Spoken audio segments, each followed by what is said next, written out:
नमस्कार, आप देख रहे हैं हर खबर। मैं हूं आपके साथ अमित शर्मा। केंद्र सरकार के गेहूं निर्यात पर बैन लगाने के बाद हरियाणा सरकार ने अब गेहूं खरीद को 25 मई तक बढ़ाने का फैसला लिया है। दरअसल रूस यूक्रेन युद्ध की वजह से दुनिया के कई देशों में भारतीय गेहूं की मांग बढ़ गई है। वैसे तो हरियाणा में 15 मई तक गेहूं की खरीद होनी थी, लेकिन सरकार ने केंद्र सरकार के गेहूं के निर्यात पर रोक लगाने के बाद प्रदेश में अब 25 मई यानी कि 10 दिन और मंडियों में गेहूं की खरीद करने का ऐलान कर दिया।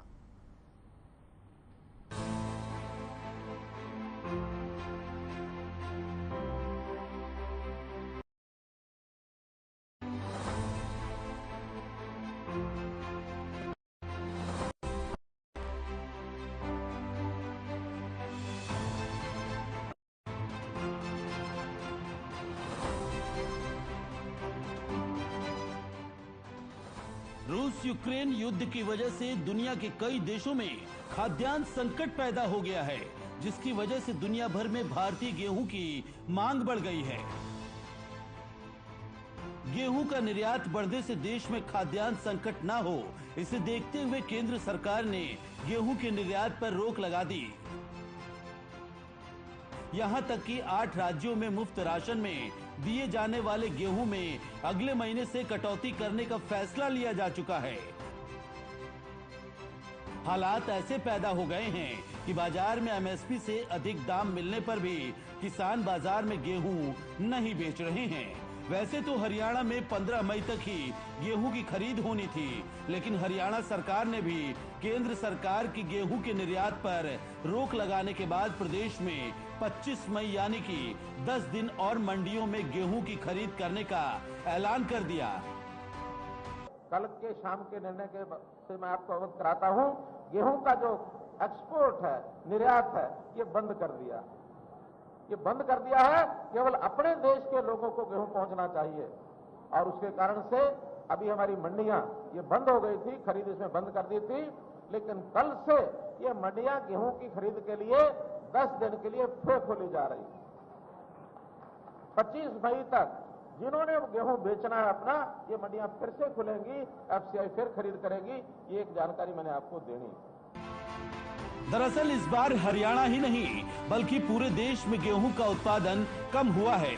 हरियाणा सरकार ने 15 मई तक 85 लाख मीट्रिक टन गेहूं खरीद का लक्ष्य निर्धारित किया था। इस बार गेहूं पर्याप्त मात्रा में नहीं है। खराब मौसम, तापमान में बढ़ोतरी, गेहूं के रकबे में कमी के चलते पिछली बार की अपेक्षा 47% उत्पादन कम हुआ है।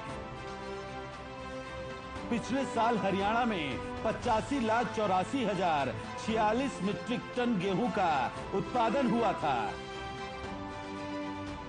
लेकिन इस बार ये कम होकर 44,84,135 मीट्रिक टन ही रह गया है।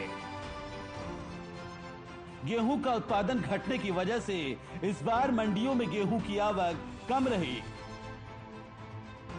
इसी के साथ प्राइवेट डीलर्स ने किसानों का गेहूं समर्थन मूल्य से 10 से 15 रुपए प्रति क्विंटल ज्यादा भाव पर खरीदा। अधिक भाव मिलने की आस में बहुत से किसानों ने घर पर भी गेहूं का स्टॉक किया हुआ है। अब ऐसे में एक बार फिर से गेहूं की खरीद शुरू होने से प्रदेश की मंडियों में किसानों की भीड़ पहुंचने की संभावना है। कल केंद्र सरकार से चिट्ठी आई और 31 तारीख तक हम गेहूं की खरीद को प्रदेश में बढ़ाएंगे। बड़ी मंडियों के अंदर जहां जहां गेहूं आए उसको पूरा प्रोक्योर एमएसपी पे किया जाएगा और 48 घंटे के अंदर उसका पैसा किसान के खाते में भेज देगा। सर बढ़िया है सरकारी खरीद तो। अच्छा, जो जमींदार नहीं बेच सकते वो आप बेच देंगे। पहले किसी कारणवश जैसे कोई बिजाई रुजू होगी वगैरह काम लगे हुए थे, इसलिए बढ़िया है।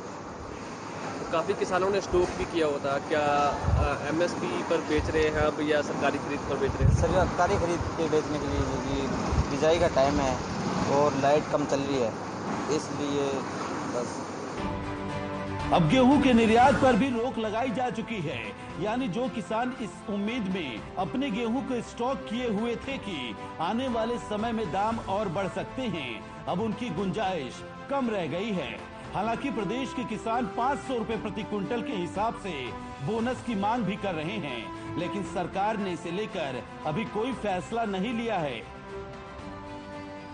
हो सकता है कुछ किसान बोनस के इंतजार में अपनी फसल मंडियों में लेकर भी न पहुंचे हों। ब्यूरो रिपोर्ट, हर खबर। यमुनानगर में प्लाईवुड उद्योग को बढ़ावा देने के लिए हरियाणा प्लाईवुड कॉन्क्लेव का आयोजन किया गया, जिसमें मुख्यमंत्री मनोहर लाल मुख्य अतिथि के रूप में शामिल हुए। जबकि कार्यक्रम में असम के कैबिनेट मंत्री चंद्रमोहन पटवारी, हरियाणा के वन पर्यावरण मंत्री कंवरपाल गुर्जर भी मौजूद रहे। इस मौके पर सीएम ने संबोधित करते हुए कहा कि असम और हरियाणा में प्लाईवुड का काफी कारोबार है। इस कारोबार को और बढ़ावा देने के लिए दोनों सरकारों को मिलकर काम करना होगा। सीएम ने कहा कि प्रधानमंत्री ने भी आत्मनिर्भर भारत की बात कही है, जिसके एक पहलू अनुसार इससे विदेशी मुद्रा की बचत हो और भारत को विदेशों में खर्च होने वाली राशि भी खर्च ना करनी पड़े। इसके लिए कार्यक्रम बनाना होगा। सीएम ने कहा कि जो प्लाईवुड निर्माता अपना प्लाईबोर्ड एक्सपोर्ट करेगा उसे मार्केटिंग फीस में छूट दी जाएगी। इसके अलावा जो नया उद्योग 10 साल तक जीएसटी का 100% जमा करेगा, सरकार 50% और राशि मिलाकर उसे रिफंड करेगी।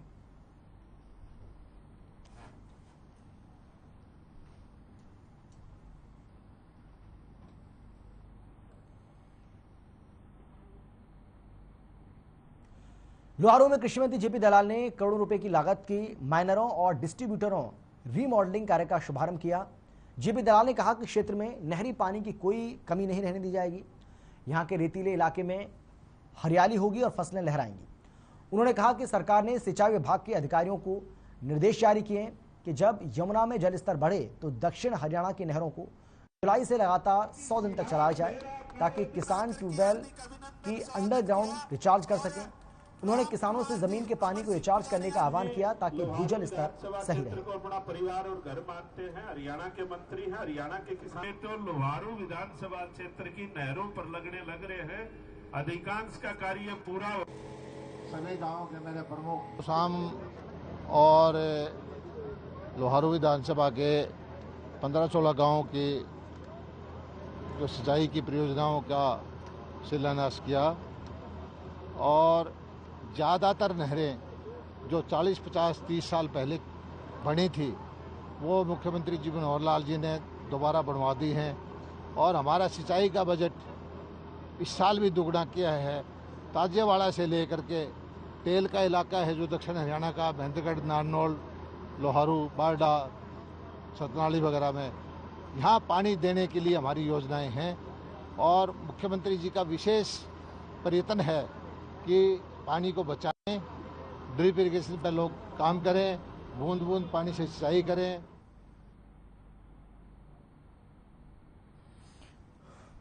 कुरुक्षेत्र में महिला एवं बाल विकास मंत्री कमलेश ढांडा ने कहा कि खिलाड़ियों ने अपनी खेल प्रतिभा के दम पर पूरे विश्व में देश का नाम रोशन किया है। इस प्रदेश की युवा पीढ़ी ने अपनी मजबूत इच्छा शक्ति और कड़ी मेहनत से देश के अंदर और देश के बाहर शानदार प्रदर्शन करके देश और प्रदेश के लिए मेडल जीतने का काम किया। इस प्रदेश की खेल प्रतिभा को और निखारने के लिए प्रधानमंत्री नरेंद्र मोदी और मुख्यमंत्री मनोहर लाल ने सांसद खेल स्पर्धा जैसे कार्यक्रमों का आगाज किया।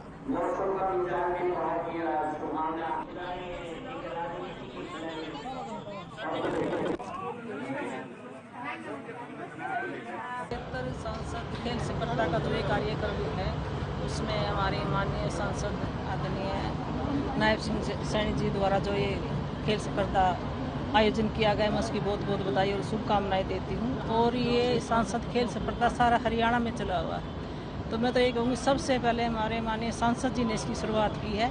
और कल माननीय मुख्यमंत्री मनोहर लाल जी जो मैराथन की हरी झंडी दिखाकर हमारे खिलाड़ियों को, बेटे और बेटियों को रवाना किया, ये एक बहुत ही इसका अच्छा जो कार्यक्रम था। और ये कल 15 तारीख से लेकर 18 तारीख तक ये कार्यक्रम चलेगा और लगातार इसमें हमारे लोकसभा के सभी खिलाड़ी, बेटे और बेटियां इसमें भाग लेंगे। और जो बच्चे हमारे इसमें भाग लेंगे, जो जितने उनको बहुत बहुत बधाई। कांग्रेस के राज्यसभा सांसद दीपेंद्र हुड्डा अयोध्या पहुंचे और अयोध्या की धरती से सरकार पर निशान साधा। दीपेंद्र ने नगर निगम में हुए 200 करोड़ के भ्रष्टाचार के मामले पर बोलते हुए कहा है कि भ्रष्टाचारियों की गिरफ्तारी की मांग को लेकर फरीदाबाद एनआईटी से विधायक नीरज शर्मा ने कपड़ों को त्याग दिया था, लेकिन अब जब घोटाले के मास्टरमाइंड चीफ इंजीनियर को गिरफ्तार कर लिया गया तो नीरज शर्मा का प्रण पूरा हुआ। इसलिए शर्मा ने राम की जन्मभूमि अयोध्या में कपड़ों को पहना।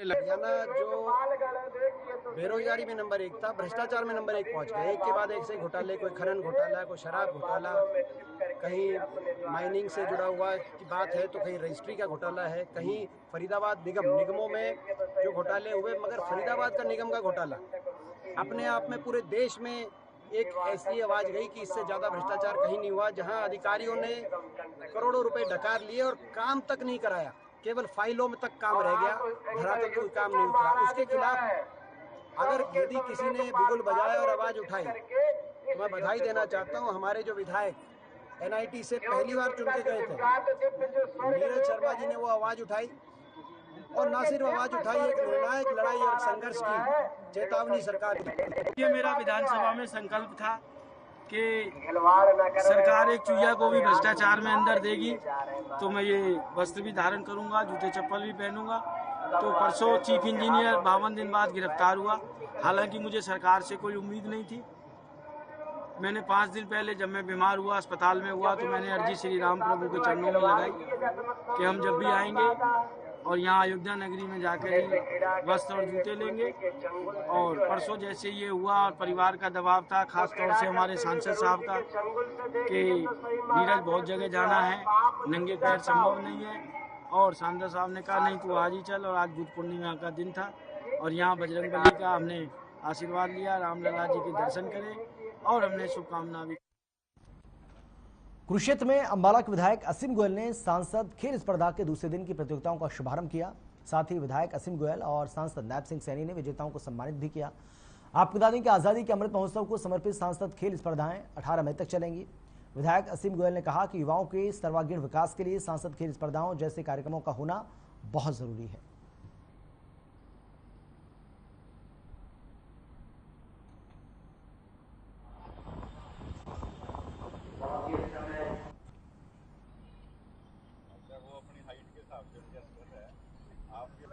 की गड़गड़ाहट से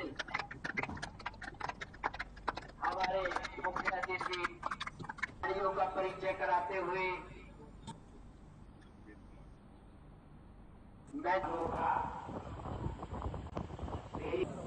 अच्छी शुरुआत आदरणीय प्रधानमंत्री नरेंद्र मोदी जी के आह्वान के ऊपर हमारे कुरुक्षेत्र के यशस्वी और लोकप्रिय सांसद आदरणीय भाई नैब सिंह सैनी जी ने पूरे हरियाणा में जो पहली बार सांसद खेल कूद प्रतियोगिता का जो आयोजन किया है खेल स्पर्धा का। और मैं कहना चाहता हूं कि कल आदरणीय मुख्यमंत्री जी जिस प्रकार से यहां पर आए, युवाओं के अंदर एक जोश, एक अनुशासन, किस प्रकार से टीम भावना से हम आगे बढ़ सकते हैं जीवन में भी, समाज में भी, और देश को आगे कैसे बढ़ा सकते हैं। खेल एक ऐसी चीज है जो व्यक्ति का सर्वांगीण विकास करता है, ना कि शारीरिक, मानसिक और उसको सामाजिक रूप से भी और बहुत ज्यादा सुदृढ़ बनाता है।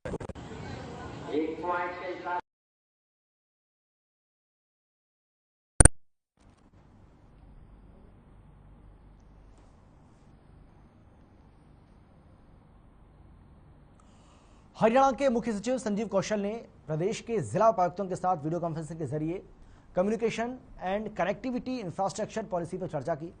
इस दौरान उन्होंने लंबित टेलीकॉम टावर और OFC एप्लीकेशन को जल्द से जल्द निपटाने के निर्देश भी जारी किए।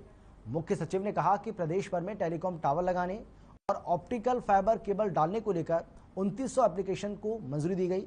इसके अतिरिक्त पिछले 45 दिन से लंबित 312 एप्लीकेशन का आगामी 2 से 3 दिनों में निपटारा कर दिया जाएगा। उन्होंने कहा कि प्रदेश भर में अब केवल 6.9% एप्लीकेशन ही लंबित पड़ी हैं। उन्होंने कहा कि प्रदेश सरकार कम्युनिकेशन और मोबाइल कनेक्टिविटी इंफ्रास्ट्रक्चर बढ़ाने के लिए प्रतिबद्ध है।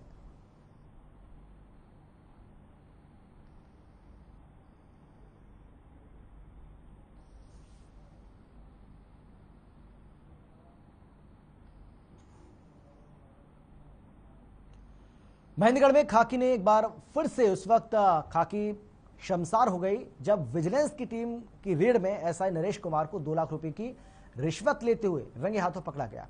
एसआई ने एक केस से आरोपियों के नाम हटाने के एवज में 2 लाख रुपए की रिश्वत की मांग की थी। विजिलेंस अधिकारी नवल किशोर के मुताबिक आरोपी एसआई ने केस से नाम हटाने के लिए 3.5 लाख रुपए की मांग की थी, जिसमें से 1.5 लाख रुपए वो पहले ले चुका था। वहीं वकील के ही 2 लाख रुपए की रिश्वत लेते हुए रंगे हाथ एसआई को विजिलेंस की टीम ने धर दबोचा।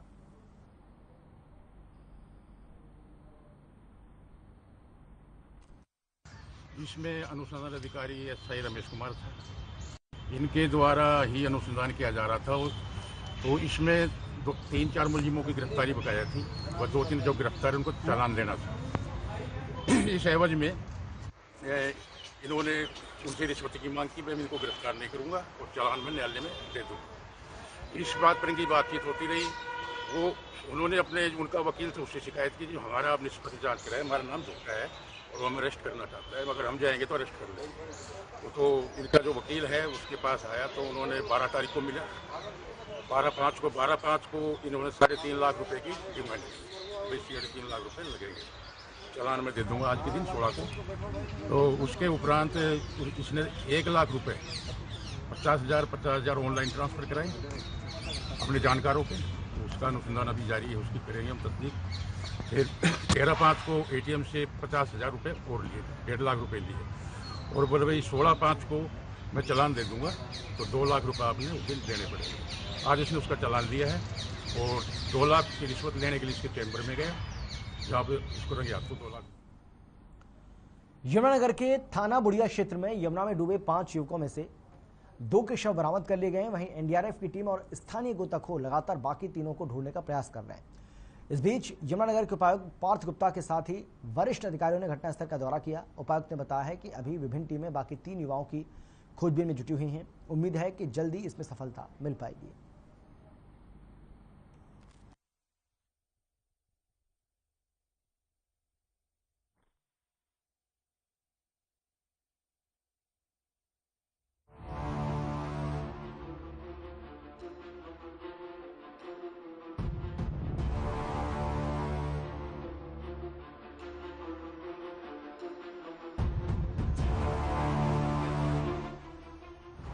यमुनानगर में दिल दहला देने वाला मामला सामने आया है, जहां जगाधरी के शांतिनगर गंगानगर कॉलोनी के 10 युवक यमुना नहर में नहाने के लिए गए थे।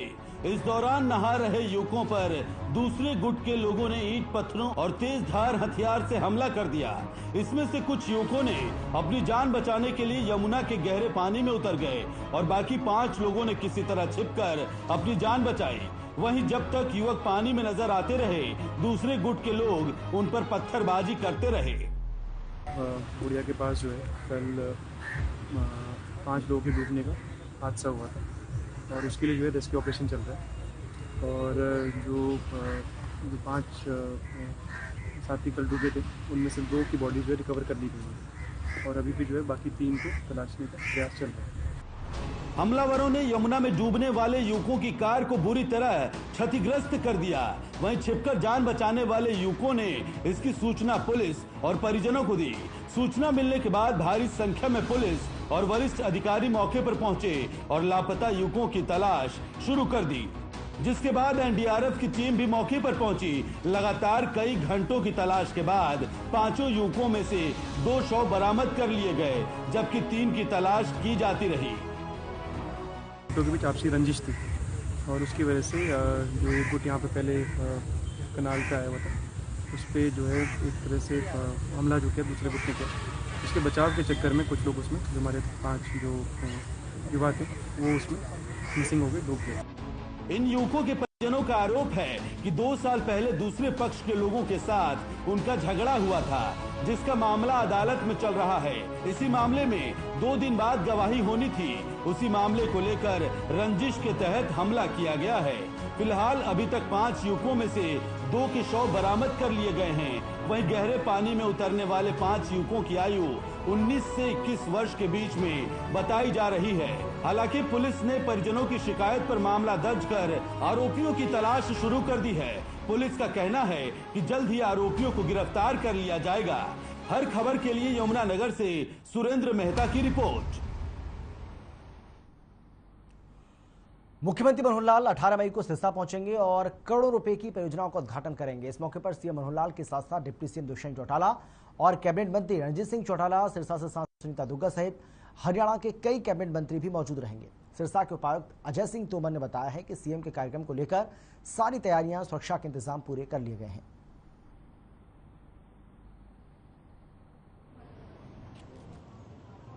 माननीय मुख्यमंत्री जी सिरसा शहर में कल 17 तारीख की शाम को आएगी और यहाँ पे नाइट स्टे करके 18 की मॉर्निंग में वो काफ़ी सारे प्रोजेक्ट का इनॉग्रेशन और फाउंडेशन स्टोन करेंगे, जिसमें टोटल परियोजना करीब 343 करोड़ की है, जिसमें से टोटल प्रोजेक्ट 42 है।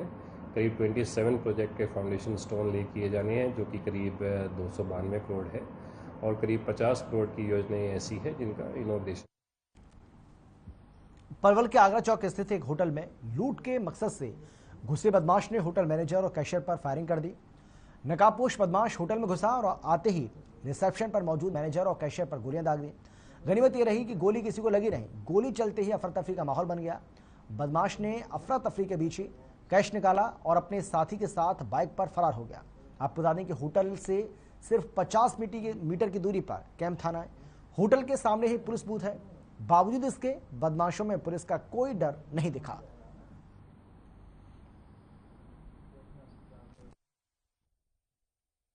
ये हमारे को सूचना मिली थी, पोस्ट होटल में फायरिंग कर दिया है नकाबपोश लड़के ने, तो वहाँ गए थे मौके पर और मैनेजर की कंप्लेंट हमने शिकायत एफआईआर दर्ज कर दी है।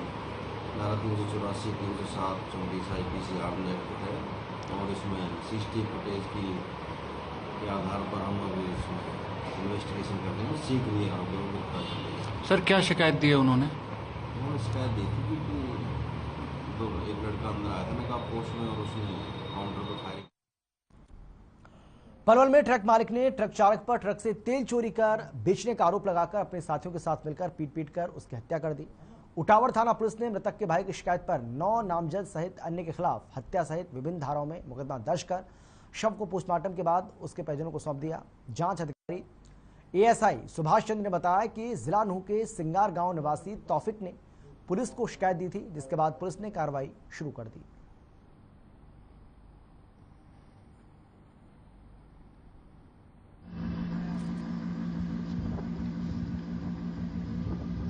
कल हमें 8:20 पे कंट्रोल रूम DPO पलवल से सूचना मिली थी कि सन ऑफ टोला है गांव सिंगार का, जिसकी डेड बॉडी अस्पताल की इसके पास मिली, सिविल कोर्ट के पास।